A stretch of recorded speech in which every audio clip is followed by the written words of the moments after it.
Hello Internet, and welcome to my live reaction for Fire Force Chapter 230.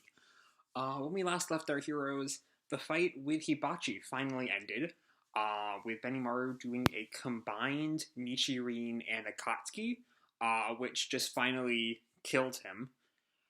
And as they kind of relaxed from the fierce fight with Hibachi, we saw that the moon had changed from the blood red moon caused by the Akatsuki to the iconic moon of Soul Eater.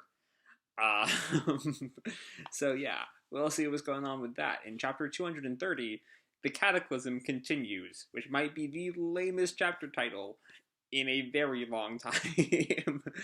And our picture here is the same moon with Shinra and a devil standing under an umbrella as a bunch of arrows rain down on them. Even if the stars fall from the sky, a hero will have your back. And so we open with Hibana and Kareem looking up in shock. The moon wears an ominous grin. Just what is happening to the world? And Kareem looks up. Hold on. What the hell is that cartoony moon? And yeah, we see, the moon as we saw it last time. I'm actually really interested in that word cartoony. Because as we kind of saw, as we saw with the reveal in 216, before the Cataclysm, or something happened in the Cataclysm, like the world changed from a live-action world, vaguely, roughly, to a cartoon world, to an anime world. But here, even in the anime world, they still see the moon as cartoony. And I'm curious if the fact that the moon here looks like a cartoon, even to them, ties it into that shift that happened in the first Cataclysm. I don't know. That's just me theory baiting. Also because I saw this page earlier today, so I already had the word cartoony bouncing around in my head. But anyway. Hoyan looks down. The sea seems to have returned to normal. And Kareem is still looking up in shock. That's the moon? You're telling me that's the moon? I love his reaction. And Hibana is still utterly shocked. The ferocity of Benimaru's fight has drawn Adolla closer. It transformed the very sea. It's even changed the shape of the moon itself. And Conrad just looks up. You did that, Benny? Don't put this on me. But then they keep Cashier in the background cheering. Woo! Mr. Moon is smiling down on us. Yeah, yeah. And Conrad looks back at them. The boys are just loving this. And Benny, already getting used to it. All right, tonight we're drinking sake while the moon watches us. Woo! Hibana just looks back at him. She pulls her hood up. How can you be so relaxed about this? The moon's got a goofy expression. I've never seen the moon like that. No, wait. We draw the moon like that all the time. It's our perception of the moon. There we go. You're getting the gears turning, Hibana.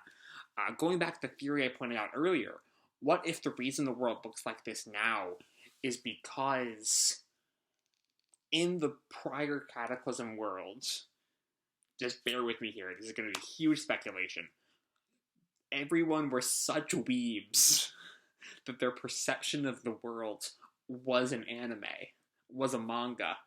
And so the reason the world is like this is because everyone on Earth was a weeb when the Cataclysm struck. That's my theory. That's my crack theory right now, but I think I might be onto something. Especially as Hibana says, the moon is our perception of the moon. And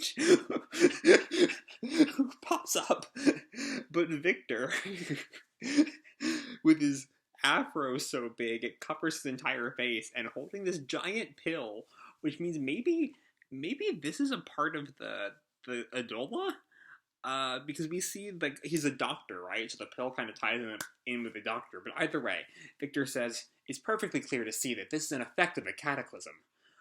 And Hibana, Kya! Shh, call me Dr. Marimo. Licht is a wanted man. Don't say it. Oh, it's because he's in hiding. Dr. Marimo, because he's a criminal. Anyway, where was I? Marimo, in case you have not not read One Piece lately is a moss ball, as the trailer note tells us. I was going stir crazy, so Conroe looks at him. So what part of this is perfectly clear? And Hibana turns to Conroe. Hey, Conroe, you said before that the doppelganger was different from your master.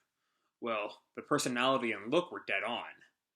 And then we see the destruction that Hibachi has wrought on the city. When I met my doppelganger, it was also similar. Then he flashes back to Hibachi, the doppelganger Hibachi, the destruction of Tokyo.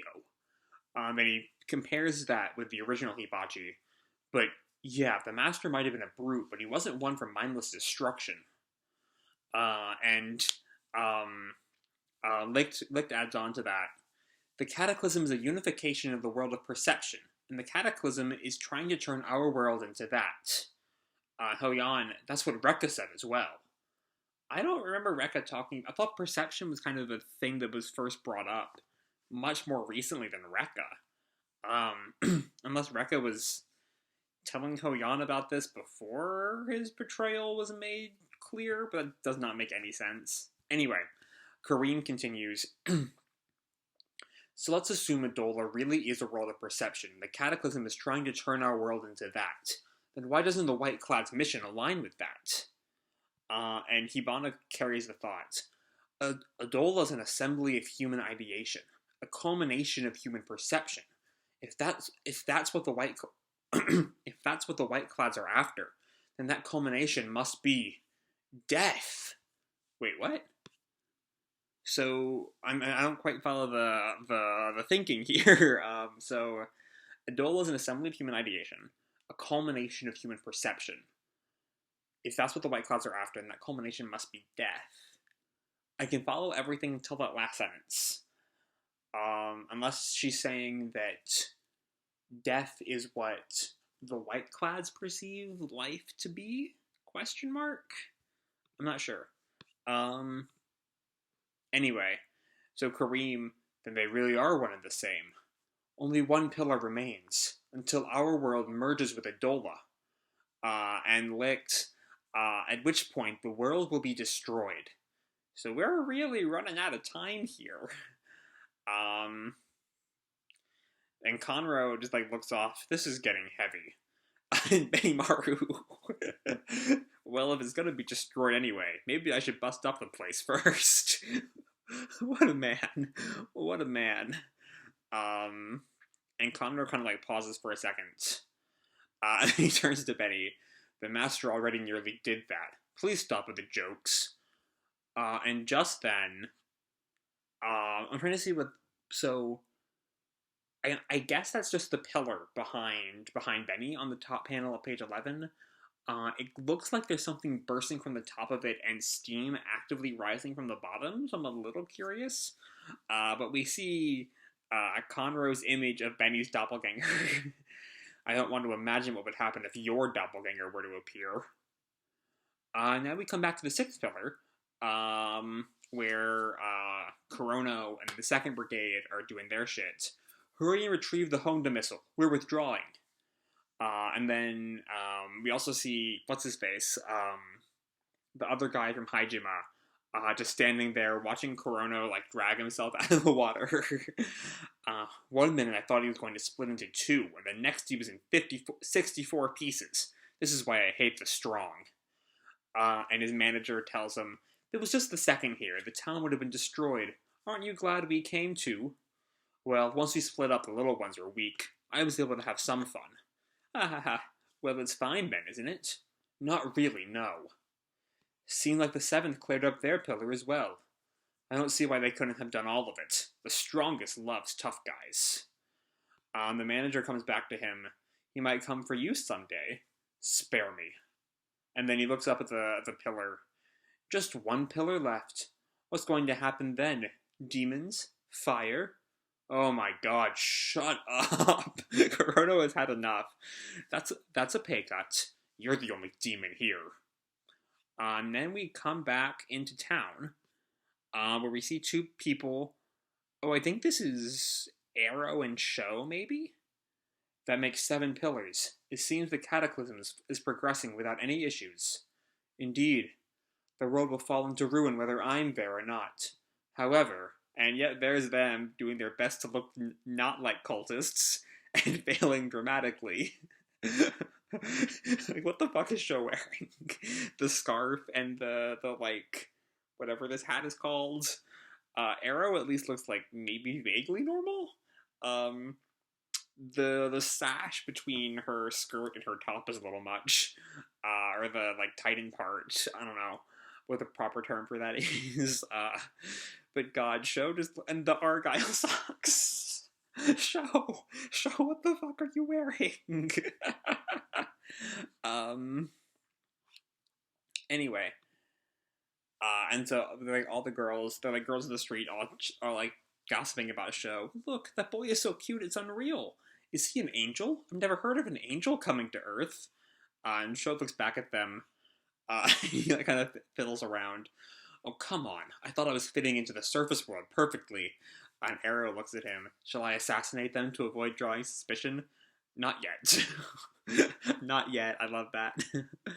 That whole panel is great. And then Sho continues. My family. Brother. Mother.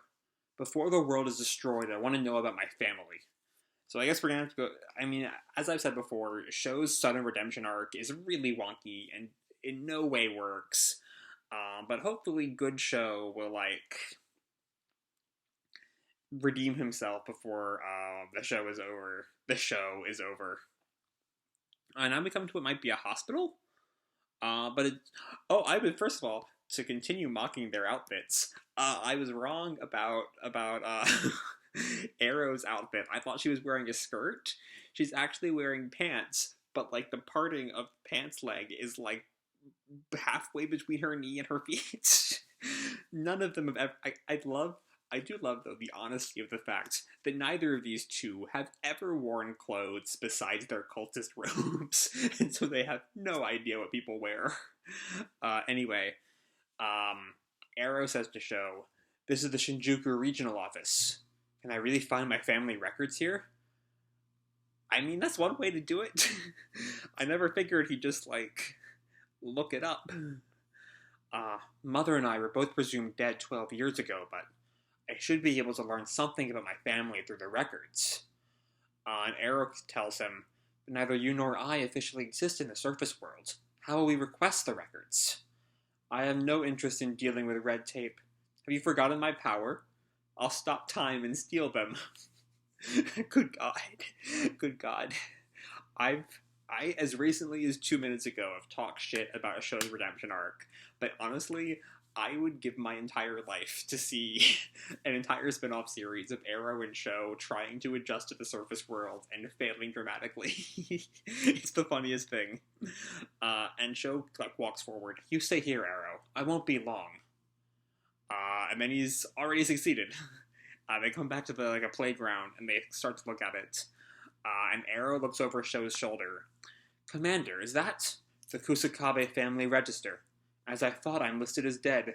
Then he looks down a little longer. Mother, Mari Kusakabe. So that's the first time we've actually seen Sho's mother's name. But, it's just Mari. Nothing to really piece into, though. Wait a second. If he has the family register, are we about to find out some info on Shinra and Sho's dad? Question mark? Let's see. Mari Kusakabe. That's mother's name. I love how pure and innocent he looks as he's learns his mother's name. Huh? And then he looks through the paper some more, and Arrow looks over. What's the matter? It's not listed anywhere. I can't find my father's name. Oh, I was on to some... wasn't quite right. I wasn't right. I thought that we would find out his father's name, but it's blank. God. Okubo, we are so close to the end of the series. Stop adding new shit. Not that I'm complaining. His father doesn't exist. It can't be. What does this mean? To be continued, chapter 231, Birth. We also have a coloration of the outfits, and of the Benny Doppelganger. it's really something, those outfits. Honestly, I want to see... I want the anime to get this far just so I can see what color scheme this is officially supposed to be. Um, anyway, chapter itself was great. It was one of the best chapters we've had since Hibachi showed up. It's a lot of piecing together what Adolla is, a lot of doling out of information that we're going to need going forward. I'm still a little bit confused on this I still don't quite get how the culmination of human perception is death. Unless she's saying, we know the white clouds are after death. They want everyone to die. And so that culmination somehow must be death. I guess. I guess that makes sense. But it's still a little vague. And then we have some good Benny gags. It's just like, I'm just gonna blow up everything anyway. And then we have this quick little scene with Chrono, and is Ogano his name? Ogoro? I don't quite remember. But then we have, just the wildness of the show scene, which is some of the funniest shit this series has ever given us. Just that getup, the socks, the arrows, like, not quite pants. It's just wild shit.